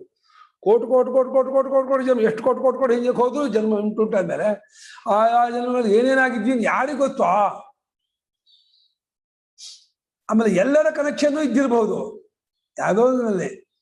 ಯಾವುದೋ ಒಂದು ಬಂದು ನೀವೇ ಅಕ್ಕ ತಂಗಿಯರು, ಅಣ್ಣ ತಮ್ಮಂದ್ರು, ಏನಿದ್ದಾರೆ, ಏನೋ ಆಗಿರ್ಬೋದು, ಏನು ಹೇಳಕ್ಕಾಗಲ್ಲ. ಆ ಜೀವ ಹಾಗೆ ಮಾತಾಪಿತೃ ಸಹಸ್ರಾಣಿ ಪುತ್ರದಾರ ಶತಾನಿಚ ಅಂತ ಭಾರತ ಸಾಹಿತ್ಯದಲ್ಲಿ. ನಂಗೆ ತಾಯಿ ಅಷ್ಟು ಅಂದ್ರೆ ಸಾವಿರಾರು ತಾಯಿಗಳು, ತಂದೆ ತಾಯಿ ಸಾವಿರಾರು, ಮಕ್ಕಳು ಸಾವಿರಾರು. ಪ್ರತಿಯೊಂದು ಜನ್ಮದಲ್ಲೂ ಆಗ್ತಾನೆ ಇರ್ತಾರೆ. ಆ ಜನ್ಮಕ್ಕೆ ಅದಷ್ಟೇ ಲಿಮಿತ, ಹೋಗ್ತಾ ಇರ್ತಾರೆ. ಹೇಳ್ತದೆ. ಆದ್ರೆ ಆ ಒಂದು ಭಗವಂತ ಒಂದು ಒಳ್ಳೆ ಕೆಲಸ ಮಾಡಿದೇನು ಅಂದ್ರೆ ಹಿಂದಿನ ಜನ್ಮದ ಏನನ್ನು ಕ್ಯಾರಿ ಮಾಡಲಿಲ್ಲ. ಆ ಪ್ರೀತಿ, ಆ ಭಾವನೆ, ಆ ಪರಿಚಯ, ಜ್ಞಾಪಕ ಏನೂ ಇಲ್ಲ. ಅದು ಒಳ್ಳೇದಾಯ್ತು. ಹಿಂದಿನ ಜನ್ಮದೆಲ್ಲ ಜ್ಞಾಪಕ ಆಗ್ಬಿಟ್ಟಿದ್ರೆ ಬಹಳ ಕಷ್ಟ ಆಗ್ಬಿಡ್ತಿತ್ತು. ಎಲ್ಲರಿಗೂ ಜ್ಞಾಪಕ ಆಗ್ಬಿಟ್ರಂತೂ ಇನ್ನೂ ಒಳ್ಳೆ ಜಗಳ ಹತ್ಕೊಂಡ್ಬಿಡ್ತಿತ್ತು. ಅದನ್ನು ಒಳ್ಳೆ ಭಗವಂತ ಒಳ್ಳೆ ಕೆಲಸ ಮಾಡ್ದ. ಜ್ಞಾಪಕ ಕೆಲಸ ಹೇಳ್ತಾರೆ, ಜ್ಞಾಪಕ ಇದ್ದಿದ್ರೆ ನಾವು ಒಳ್ಳೆ ಪುಣ್ಯ ಕೆಲಸ ಮಾಡೋಕೆ ಅನುಕೂಲ ಆಗ್ತಿತ್ತು. ಓ ಹೌದು, ನಾವು ಇಂಥ ಕರ್ಮದಿಂದ ಇಲ್ಲಿ ಬಂದ್ಬಿಟ್ಟಿದ್ದೀವಿ, ಅದನ್ನ ಜ್ಞಾಪಕ ಇದ್ದಿದ್ರೆ ನಾವು ಯಾವತ್ತೂ ಪಾಪ ಮಾಡಕ್ ಹೋಗ್ತಿರ್ಲಿಲ್ಲ ಅಂತಂದಿದ್ವಿ. ಅಯ್ಯೋ, ಅದೆಲ್ಲ ಹೇಳಕ್ಕಲ್ಲ. ಆಸೆ ಇದೆಯಲ್ಲ ಮನುಷ್ಯನಿಗೆ, ಇನ್ನೊಂದ್ಸಲ ತಿಂದು ಹುಷಾರ್ ತಪ್ಪಿದ್ರು ಇನ್ನೊಂದ್ಸಲ ಕಂಡಾಗ ಆಸೆ ತಿಂದ್ಬಿಡ್ತಾನೆ, ಮತ್ತೆ ಹುಷಾರ್ ತಪ್ಪತ್ತೆ. ರೇ ಏನು ಆ ತಿಂದು ಹುಷಾರ್ ತಪ್ಪಿ ಗೊತ್ತೇ ಬತ್ತಿಂದು ಹುಷಾರ್ ಇವು ಆಸೆ ಆಗ್ಬಿಡ್ತು, ತಿನ್ಬಿಟ್ಟೆ ಅಂತಾನೆ. ಅಂದ್ರೆ ಏನಾಯ್ತು, ಆಸೆ ಏನು ಬಿಡಲ್ಲ. ಹೊಡಿತಾನೆ ಬಡಿತಾನೆ ಗೊತ್ತು, ಕದ್ದರೆ ಮಾಡಿದ್ರೆ ಸಿಕ್ಕಾಕೊಂಡ್ರೆ ಆದ್ರೂ ಕೂಡ ಕದಿತಾನೆ, ಕಳ್ತನ ಮಾಡ್ತಾನೆ, ಇನ್ನೇನು ಕೆಟ್ಟ ಕೆಲಸ ಮಾಡ್ತಾನೆ. ಏನ್ ಮನುಷ್ಯನಿಗೆ ಗೊತ್ತಿದ್ದ ಮಾತ್ರಕ್ಕೆ ಬಿಡ್ತಾನೆ ಅಂತಿಲ್ಲ. ಆಸೆ ಇದೆಯಲ್ಲ ಭಾರಿ ಪ್ರಬಲ, ಅದು ಎಳ್ಹಾಕ್ಬಿಡತ್ತೆ. ಕಂಟ್ರೋಲ್ ಮಾಡಕ್ಕೆ ಆಗಲ್ಲ ಆಸೆನ, ಎಳ್ಹಾಕಲ್ಲ. ಸತ್ಯಶ್ಚ ಅಸತ್ಯಶ್ಚ ಯೋನಯಃ ಸದಸದ್ಯೋನಯಃ. ಸತ್ಯಶ್ಚ ಅಸತ್ಯಶ್ಚ ಯೋನಯಃ ಸದಸದ್ಯೋನಯಃ. ಸತ್ಯವಾದ ಮತ್ತು ಸುಳ್ಳಾದ ಅಂತ ಅರ್ಥ ಅಲ್ಲ. ಸತೀ ಸತ್ಯವು ಸತ್ಯ, ಅಸತಿ ಅಸತ್ಯವು ಅಸತಾಗಿ, ಒಳ್ಳೆಯದಾದ ಕೆಟ್ಟದ್ದಾದ ಅಂತ ಅರ್ಥ. ಸತ್ಯವಾಗಿರೋ ಯೋನಿಗಳು, ಸುಳ್ಳಾಗಿರೋ ಯೋನಿಗಳು ಮತ್ತೆ ಅರ್ಥ ಮಾಡಬೇಡಿ. ಸತೀ ಸತ್ಯವು ಸತ್ಯ ಅದೇನೋ, ಒಳ್ಳೆಯ ಸತ್ಯನೇ ಒಳ್ಳೆಯದು ಅಂತ. ಅದು ಸ್ತ್ರೀಲಿಂಗ ಸತೀ. ಸತೀ ಸತ್ಯವು ಸತ್ಯ. ಒಳ್ಳೆಯದಾಗಿರುವ ದೇವತಾದಿ ಜನ್ಮಗಳು, ಕೆಟ್ಟದ್ದಾಗಿರುವ ಪಶುಪಕ್ಷಿ ಪ್ರಾಣಿ ಜನ್ಮಗಳು, ಇವುಗಳೇ ಸರಸಜ್ಯೋನಿಗಳು. ತಾಸು ಸರಸಜ್ಯೋನಿಷು ಜನ್ಮಾನಿ ಸರಸಜ್ಯೋನಿ ಜನ್ಮಾನಿ. ತಾಸು ಸರಸದ್ಯೋನಿಷು ಜನ್ಮಾನಿ ಸರಸದ್ಯೋನಿ ಜನ್ಮಾನಿ. ಅವುಗಳಲ್ಲಿ, ಆ ಸರಸಜ್ಯೋನಿಗಳಲ್ಲಿ ಜನ್ಮಗಳೇ ಸರಸಜ್ಯೋನಿ ಜನ್ಮಗಳು. ಅದು ಜನ್ಮವೇ. ತೇಜೋಮಯ ಹೇ ತಗೊಳ್ಳಿ, ಅಮ್ಮಯ ಹೇ ತಗೊಳ್ಳಿ, ಪಾರ್ಥಿವ ಹೇ, ಯಾವ ಹೇ ತಗೊಳ್ಳಿ, ಒಟ್ಟು ಉಪಾಧಿ ಬಂತು ಮೇಲೆ ರಗಳೆ. ಅಯ್ಯೋ, ದೇವತೆಗಳು ನಮ್ಗಿಂತ ಜಾಸ್ತಿ ಕಷ್ಟನಪ್ಪ. ಯಾವ ಪುರಾಣ ತೆಗೆದು ನೋಡಿದ್ರು ಅಯ್ಯೋ ಓಡೋಗ್ಬಿಟ್ರು ವಿಕುಂಠಕ್ಕೆ, ನಾರಾಯಣ ನೀನ್ ಬಗೆಹರಿಸಪ್ಪ ಅನ್ನೋದು. ಈ ಶಿವಪುರಾಣದಲ್ಲಿ ಎಲ್ಲ ಓಡೋದು ಶಿವನತ್ತ, ಪರಮಾತ್ಮ ಶಿವ ನೀನು ಬಿಡಿಸಪ್ಪ ಅನ್ನೋದು. ಬ್ರಹ್ಮ ಪುರಾಣದಲ್ಲಿ ಎಲ್ಲ ಬ್ರಹ್ಮನತ್ತ ಓಡೋದು, ಬ್ರಹ್ಮ ಎಲ್ಲ ಆಯಾ ಪುರಾಣದಲ್ಲಿ ಅವನೇ ಹೆಚ್ಚು. ಬ್ರಹ್ಮ ಪುರಾಣದಲ್ಲಿ ಬ್ರಹ್ಮ ಹೆಚ್ಚು, ವಿಷ್ಣು ಪುರಾಣ ಭಾಗವತದಲ್ಲಿ ನಾರಾಯಣ ಹೆಚ್ಚು, ಶಿವಪುರಾಣ ಲಿಂಗ ಪುರಾಣದಲ್ಲಿ ಶಿವ ಹೆಚ್ಚು, ದೇವಿ ಪುರಾಣದಲ್ಲಿ ದೇವಿ ಹೆಚ್ಚು. ದೇವಿ ಪುರಾಣದಲ್ಲಿ ದೇವಿ ದೇವತೆಗಳು ಹೋಗ್ತಾರೆ, ಅಮ್ಮ ದೇವಿ ಈ ಶುಂಭನಿ ಶುಂಭಾಸ ಕಾಟ ತಡ್ಕೊಳಕ್ಕಾಗಲ್ಲಮ್ಮ, ಈ ಚಂಡಮುಂಡಾಸುರ ಕಾಟ ತಡ್ಕೊಳಕ್ಕಾಗಲ್ಲಮ್ಮ, ಈ ಮಂದಿ ಕಾಪಾಡಮ್ಮ, ದೇವತೆಗಳು ಹೋಗಿ ಶರಣ ಹೊಕ್ಕಿದ್ರು ಅದಾದ್ರು ಅಂತ ಕತೆ. ನಿಜವೋ ಸುಳ್ಳೋ ಆಗಿದೆಯೋ ಬಿಟ್ಟಿದೋ ಗೊತ್ತಿಲ್ಲ, ಅಲ್ಲಂತೂ ಇದೆ. ಅದು ದೇವಿ ಹೊಗಳಕ್ಕೋ ಶಿವನ್ ಹೊಗಳಕ್ಕೋ ವಿಷ್ಣು ಹೊಗಳಕ್ಕೋ ಏನಾದ್ರು ಮಾಡ್ಕೊಳ್ಳಿ, ಒಟ್ಟು ಮೇಲೆ ಎಲ್ಲರಿಗೂ ಕಷ್ಟ ಬಂದಿತ್ತು ಅನ್ನೋದು ಪುರಾಣಗಳಿಂದ ಗೊತ್ತಾಗ್ತದೆ. ಯಾರಿಗೂ ಕಷ್ಟ ತಪ್ಪಿದ್ದಲ್ಲ. ಜಿಗಲು ಭಯ ಬೇರೆ, ಕಷ್ಟದ ಜೊತೆ ಭಯ ಬೇರೆ. ಈ ಅವಿದ್ಯೆ ಎಷ್ಟೆಲ್ಲ ಮಾಡ್ತಲ್ವಾ, ಬರೀ ಅಂಟಿಸೋಲ್ಲ, ದೇಹಾದಿಗಳೊಡನೆ ಭಯ ಹುಟ್ಟಿಸುತ್ತೆ, ಆಸೆ ಹುಟ್ಟಿಸುತ್ತೆ, ಕೋಪ ಬರ್ಸುತ್ತೆ, ನಾಚಿಕೆ ಆಗತ್ತೆ, ಏನೇನೋ ಜುಗುಡ ಆಗತ್ತೆ, ಹೆಂಗೆಲ್ಲ ಆಗತ್ತೆ ನೋಡಿ. ಅವಿದ್ಯೆಯಿಂದ ಈ ಜೀವಪ್ಪ ಎಷ್ಟೆಲ್ಲ ಪರದಾಡ್ತಾನೆ, ತೊಳೆದಾಡ್ತಾನೆ. ಏನ್ ಮಾಡೋದಪ್ಪ ಹಿಂಗಾಗಿದೆ ಹಂಗಾಗಿದೆ ಅಂತ.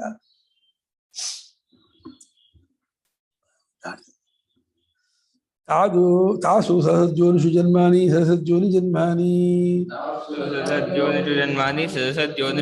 ಆ ಸಹಸ್ಯೋನಿಗಳಲ್ಲೇ ಜನ್ಮಗಳು, ಸಹಸ್ಯೋನಿ ಜನ್ಮಗಳು, ಒಳ್ಳೆಯದಾಗಿರೋ ದೇವತಾ ಜನ್ಮಗಳು, ಕೆಟ್ಟದ್ದಾಗಿರೋ ಪಶುಪಕ್ಷಿ ಜನ್ಮಗಳು. ಆಶ್ಚರ್ಯ, ಯಾವ ಶೈಲ ಬಂದ್ರು ಆ ಶೈಲ ಬಿಡೋಕೆ ಇದು ಬರೋದೇ ಇಲ್ಲ, ಆಸೆ ಬರಲ್ಲ. ನಾವು ಅಯ್ಯೋ ಕೆಟ್ಟ ಜನ್ಮ ಹಾಗೆ ಇದ್ದೀರ, ಆ ಪ್ರಾಣಿಗೆ ಅದನ್ನು ಉಳಿಸ್ಕೊಳ್ಬೇಕು, ಒದ್ದಾಡುತ್ತೆ. ನೀವು ಇಲಿ ಹಿಡಿಯೋಕೆ ಹೋಗಿ ಓಡುತ್ತೆ, ಅದು ಏನ್ ಮಾಡಿದ್ರು ಇಲಿ ಸಿಗೋಗಲ್ಲ, ಅಟ್ಟಿಸ್ಕೊಂಬಂದು ಅದು ನಿಲ್ಲಲ್ಲ. ಆ ಇಲಿ ದೇಹದ ಮೇಲೆ ಅತ್ಯಂತ ಪ್ರೇಮ ಅಭಿಮಾನ ಇರುತ್ತೆ. ಆ ಹಂದಿ ಜನ್ಮ ಮೇಲೆ ಹಂದಿ ಜನ್ಮ, ಕತ್ತೆ ಯಾವ ಜನ್ಮ ಬಂದ್ರು ಅದು ಭಾರಿ ಮಮತೆ ಪ್ರೇಮ ಅಭಿಮಾನ ಎಲ್ಲ ಬಂದ್ಬಿಡುತ್ತಪ್ಪ. ಯಾವುದೋ ಕೆಟ್ಟದು ಅಂತ ನಾವು ಅನ್ಬೋದು, ಇಲ್ಲಿಂದ ಅದು ಕೆಟ್ಟದು ಅದಿದ್ದು ಅಂತ. ಅವರವರಿಗೆ ಆಯಾ ಜನ್ಮ ಭಾರಿ ಶ್ರೇಷ್ಠ.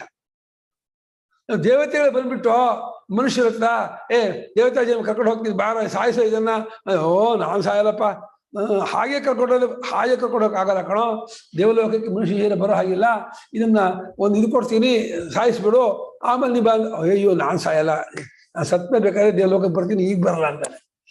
ತಸ್ಮಾತ್ ಲೋಕಾತ್ ಅಮಂ ಲೋಕಂ ನಾಭಿಕಾಮಯಂತೆ. ಶ್ರುತಿ ಇರುತ್ತೆ, ಈ ಲೋಕದಿಂದ ಆ ಲೋಕವನ್ನ ಈಗಲೇ ಹೋಗುವಂದು ಇಷ್ಟಪಡಲ್ಲ ಜನ. ನನ್ನ ಹೆಂಡತಿ ಮಕ್ಕಳು ಮನೆ ಮಾಡೋ ಜೊತೆ ಇರ್ತೀನಿ, ಚೆನ್ನಾಗಿರ್ತೀನಿ, ಇಲ್ಲೇ ಇರ್ತೀನಿ, ಇನ್ನೂ ಸ್ವಲ್ಪ ದಿವಸ ಇರ್ತೀನಿ, 80 90 ಇರ್ತೀನಿ, 90 100ವರೆಗೂ ಇರ್ತೀನಿ, 100 ಇನ್ನೂ 5 ವರ್ಷ ಇರ್ತೀನಿ. ಏನ್ ಮಾಡು ಹೋಗ್ತೀನಿ ಅನ್ನಲ್ಲ ಕಣ್ರಿ. ಅವನು ಕಣ್ ಕಾಣದೇ ಇರ್ಬೋದು, ಕಿವಿ ಕೇಳದೇ ಇರ್ಬೋದು, ನಡೆಯಕ್ಕಾಗ್ದೇನೆ ಇರ್ಬೋದು, ಆದ್ರೂ ದೇಹ ಬಿಡೋಕೆ ಇಷ್ಟ ಆಗಲ್ಲ. ಆ ದೇಹದ ಮೇಲೆ ಏನ್ ಪ್ರೇಮ, ಏನ್ ಪ್ರೀತಿ, ಏನ್ ಅಭಿಮಾನ ಅಂದ್ರೆ ಅಸಾಧ್ಯ. ಸುಳ್ಳು ಅಂತಾರೆ ಶಂಕರಾಚಾರ್ಯ ದೇಹವನ್ನ, ಆದು ಈ ದೇಹ ಸುಳ್ಳು, ಅದು ಎಣ್ಣೆ, ಈ ದೇಹ ಬಿಡೋಕೆ ಇಷ್ಟ ಆಗಲ್ಲ ಕಣ್ರಿ, ಭಯ ಆಗತ್ತೆ ಕಣ್ರಿ, ಏನೇ ಕಣ್ರಿ. ನಿನ್ನೆ ರಾತ್ರಿ 1:15 ನಂಗೆ ಎಚ್ಚರ ಆಯ್ತು, ತುಂಬಾ ನೆಗಡಿಯಾಗಿ ಗಂಟು ಇದಾಗ್ಬಿಡ್ತು, ಮೂಗ್ ಕಟ್ಕೊಂಡ್ಬಿಡ್ತು. ನಾನು ಏನ್ ಮಾಡೋದು ಮಾಡಿದೆ, ಆಮೇಲೆ ಬಚ್ಚ ಹೋಗಿ ಕ್ಲೀನ್ ಮಾಡ್ಕೊಂಡು ಎಲ್ಲ ಮಾಡ್ಕೊಂಡ್ ಬಂದೆ. ಆ ಒಂದು ಯೋಚನೆ ಅಂದ್ಬಿಡು, ಮತ್ತೆ ಇನ್ನೊಂದ್ಸಲ ಕರೋನಾ ಬರುತ್ತೆ ನನಗೆ, ನೆಗಡಿ ಆಗಿದೆಯಲ್ಲ ಅಂತ ಬಂತು.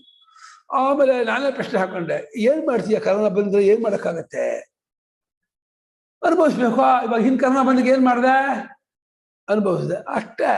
ಅಲ್ಲ ಈ ಸ್ವಲ್ಪ ಸಿವಿಯರ್ ಆಗಿಬಿಟ್ರೆ ಅದು ಅನುಭವಿಸ್ಬೇಕು, ದೇಹ ಹೋಗ್ಬಿಟ್ರೆ ಹೋಗುತ್ತೆ, ಒಪ್ಕೋಬೇಕಪ್ಪ, ನೀನು ಒಪ್ಕೊಳ್ಳೇಬೇಕು. ಅಲ್ಲೇ ಅಳ್ತೀನಿ, ಹಿಂದೆ ಅದ್ದಿದ್ದೊಂದು ಬಂದೆ ಹೊರತು ಏನ್ ಚೇಂಜ್ ಆಗಲ್ಲ. ನೀನು ಅಳು ಹೋಗ್ಬೇಕಾದ್ರೆ ದುಃಖ ಪಟ್ಕೋ, ಭಯ ಪಟ್ಕೋ, ಅದಂತೂ ಆಗತ್ತೆ. ದುಃಖ ಪಟ್ಟಿದ್ದು ಭಯ ಪಟ್ಟಿದ್ದು ಅತ್ತಿದ್ದಾಗತ್ತೆ ಹೊರತು ಚೇಂಜ್ ಆಗತ್ತೋ, ಏನೋ ಚೇಂಜ್ ಆಗಲ್ಲ.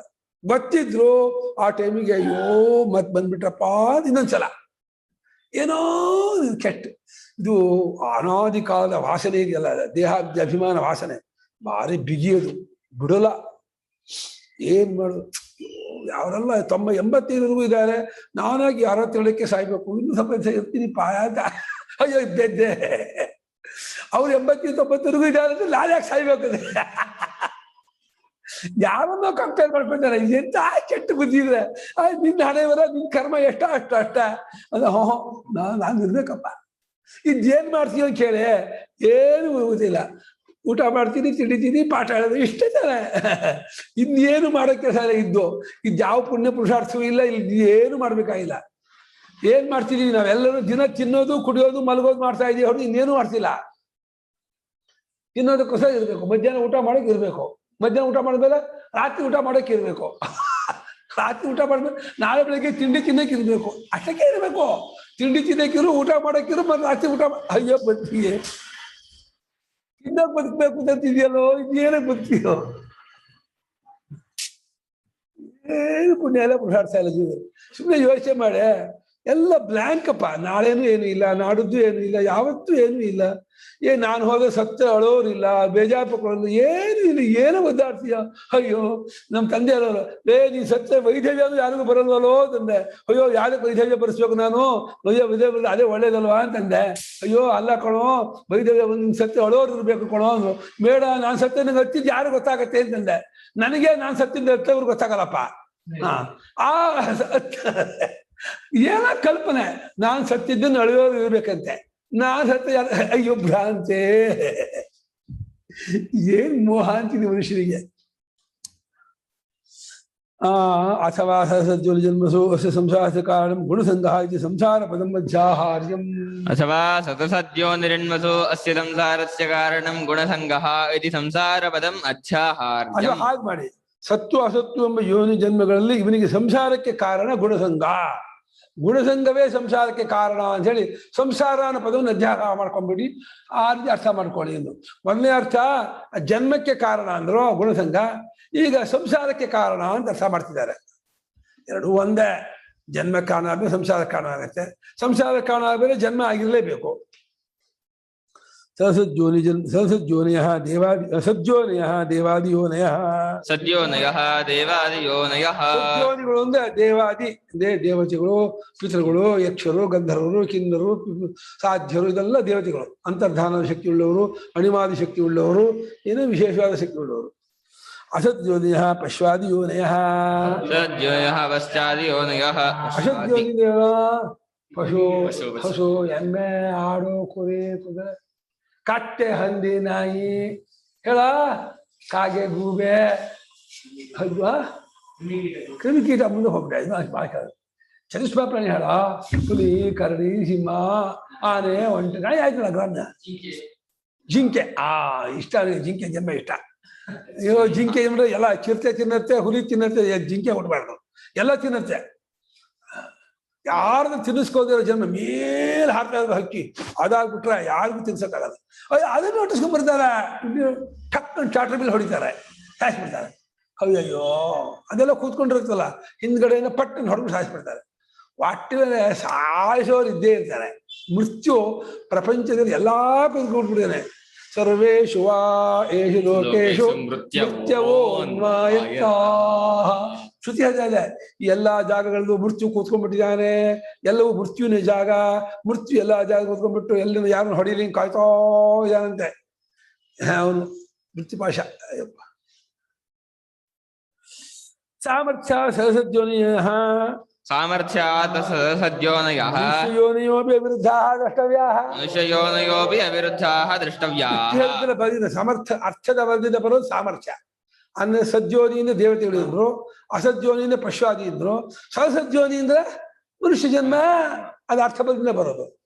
ಮನುಷ್ಯರಲ್ಲಿ ಧರ್ಮಾಧರ್ಮಗಳು ಮಿಕ್ಸ್ ಆಗಿರುತ್ತೆ, ಪುಣ್ಯ ಪಾಪ ಮಿಕ್ಸ್ ಆಗಿರುತ್ತೆ. ಹಾಗಾಗಿ ಬರೀ ಹುಟ್ಟಂದಿನಿಂದ ಸಾಯುವವರೆಗೂ ಬರೀ ಆನಂದವಾಗಿ ಖುಷಿಯಾಗಿರ್ತೀನಿ ಅಂತ ಆಗಲ್ಲ. ಯಾರು ದುಃಖಿಲಾಗೂ ಹಾಗಿರೋದಿಲ್ಲ. ಜಾಸ್ತಿ ಕಮ್ಮಿ ಇರ್ಬೋದು, ದುಃಖ ಜಾಸ್ತಿ ಸುಖ ಕಮ್ಮಿ, ಸುಖ ಜಾಸ್ತಿ ದುಃಖ ಕಮ್ಮಿ ಇರ್ಬೋದು. ಅಂದ್ರೆ ಅದು ಒಂದೇನೋದಿಲ್ಲ. ಯಾರಿಗೂ ಬರೀ ಸುಖವಲ್ಲೇ ಒಂದೇ ಜೀವನದಲ್ಲಿ, ದುಃಖ ಒಂದೇ ಜೀವನದಲ್ಲಿ ಅಂತ ಇಲ್ವೇ ಇಲ್ಲ. ಪಾಪ ಬಂದಿದೆ, ಈ ಹಲ್ಲು ನೋವು ಆಶ್ಚರ್ಯ. 60 ಆಯ್ತು, 60, 70 ಆಯ್ತು ಅಂದ್ರೆ ಯಾಕೋ ಹಲ್ಲು ನೋವುತ್ತಲ್ಲ, ಹಲ್ಲು ಕಣ್ಣೆಲ್ಲ ಮಂಜಾಗುತ್ತಲ್ಲ, ಕೈ ಕಾಣೋದೇ ಇರಲ್ಲ, ಕಿವಿ ಕೇಳಿಸೋದೇ ಇಲ್ವಲ್ಲ, ಏನು ಕಾಲು ಈ ಥರ ನಡೆಯೋದೇ ಸುಸ್ತಾಗತ್ತೆ, ಮಂಡಿ ನೋಯ್ತಾ ಇದೆ, ಎಲ್ಲ ಕಾಣಿಸತ್ತೆ. ಆಶ್ಚರ್ಯ, ದೇಹದ್ದು ಪ್ರತಿಯೊಂದು ಕಾಣಿಸಿರೋಗ್ಬಿಡತ್ತೆ. ಎಲ್ಲ ಕಾಲು ನೋವು ಕಾಣುತ್ತೆ, ಕಣ್ಮಂಜು ಕಾಣುತ್ತೆ, ಕಿವಿ ಕೇಳಿಸಲ್ಲ ಗೊತ್ತಾಗತ್ತೆ, ಹಲ್ಲು ನೋವು ಗೊತ್ತಾಗತ್ತೆ, ಕೈ ಶಕ್ತಿ ಇಲ್ಲ, ದೇಹ ಶಕ್ತಿ ಇಲ್ಲ, ಎಲ್ಲ ಗೊತ್ತಾಗ್ತಾ ಇರುತ್ತೆ. ಆದ್ರೂ ಬೇಜಾರಾಗುತ್ತೆ. ಆದ್ರೂ ಅದನ್ನ ಸರಿ ಮಾಡ್ಕೊಳ್ಳೋಕ್ಕೆ, ಅದನ್ನ ಹೆಚ್ಚು ಮಾಡ್ಕೊಳ್ಳೋ ಒದ್ದಾಡ್ತಾನೆ. ಈಗೇನು ಮಾತ್ರೆ ಇದೆಯಾ, ಇದಕ್ಕೇನು ಇಂಜೆಕ್ಷನ್ ಇದೆಯಾ, ಇದಕ್ಕೇನಾದ್ರೂ ಆಹಾರ ಇದೆ ತಗೊಂಡು ಅನುಕೂಲ ಆಗುತ್ತೆ, ಅದು ಒದ್ದಾಡ್ತಾನೆ. ಏನ್ ಮಾಡ್ಕೊಂಡ್ರು ಇಷ್ಟೇ. ಭ್ರಾಂತಿ ಬಿಡಲ್ಲ ಇವನಿಗೆ. ಹಿಡ್ಕೊ ಹೋಗೋದನ್ನ ಹಿಡ್ಕೊಳಕ್ ಒದ್ದಾಡ್ತಾನಮ್ಮ. ಯಾವ್ದು ಹೋಗ್ತಾ ಇದೆಯೋ ಅದನ್ನ ಹಿಡ್ಕೊಳಕ್ ಒದ್ದಾಡ್ತಾನೆ. ಹೋಗೋದನ್ನ ಹೋಗಲಿ ಬಿಡೋ ಅಂತಂದ್ರೆ ಬಿಡೋಲ್ಲ. ಬಿಟ್ರೆ ಭಯ. ಎಂತ ಗ್ರಹಚಾರಾನ್ನಿ. ಇವಾಗ ಶಾಂಕರ ವೇದಾಂತ ಮೂಲ ತತ್ವಗಳು ಇವತ್ತು ಓದ್ತಾರೆ ನೋಡಿ ಅನುಪಮ ಅಮ್ಮ.